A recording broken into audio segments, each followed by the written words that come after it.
তারপর ঝুপ করে অমলতাস গাছের আড়ালে সূর্যটা লুকিয়ে পড়ল।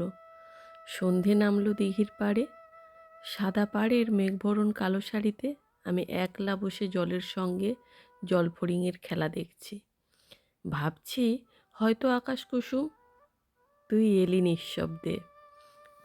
তোর পায়ের আওয়াজ আমার এত চেনা, তবুও বুঝতে পারিনি তোর উপস্থিতি। আনমনে তাকিয়ে আছি দিঘির সবজে জলের দিকে। আচমকাই কানের কাছে পরিচিত গলায় কেউ যেন বলে উঠল, কি ভাবছিস ছাইপাঁশ, খেলতে যাবি? আমি বললাম, তুই কখন এলি? সারা বিকেল একলা ছিলাম, যাব না, যা আড়ি। তুইও আনমনে বসে পড়লি আমার পাশেই। আগডুম বাগডুম কথার ঝুড়ি, সে কথার শুরুই বা কি আর শেষই বা কোথায়? হঠাৎ খেয়াল হলো সন্ধে পেরিয়ে রাত নামছে। সাদা আকাশটা একটু একটু করে কালো হচ্ছে। আমরা দেখলাম আমাদের কালো চুলের ফাঁকে সাদা রেখাটা উঁকি দিচ্ছে।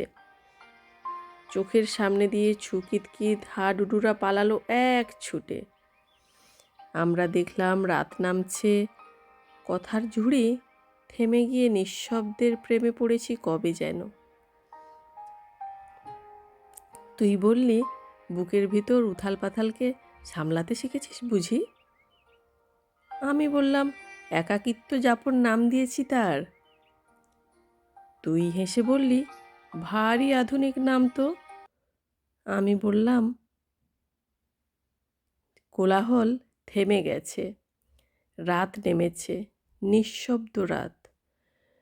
শৈশব কৈশোর যৌবন পেরিয়ে মধ্যবয়সের গভীরতা তখন আমাদেরকে ঘিরে ধরেছে। তুই বললি, কাল আসবি? আমি বললাম, বড় ব্যস্ত যে রে, এ জীবনের নাম দিয়েছি সাফল্য।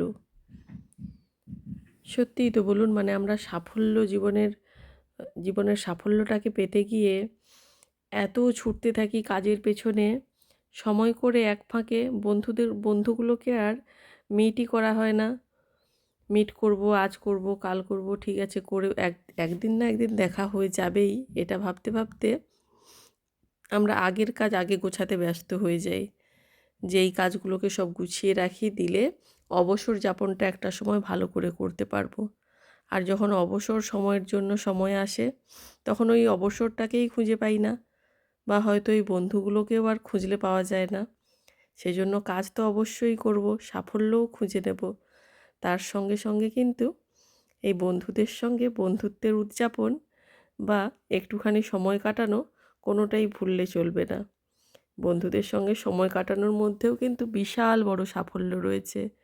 ছোটবেলাটাকে আরেকবার বেঁচে নেওয়া, এই যে ফুল কুড়িয়ে নেওয়া সময়টাকে মেমোরি লেনে বন্দি করে ফেলতে হবে, যাতে এই সময়টা পেরিয়ে গেলে আক্ষেপ না করতে হয়, ইস কেন এই সুন্দর শাড়িটা পরে একটা আমার প্রিয় ফুল গাছের কাছে গিয়ে ছবি তুলতে পারলাম না।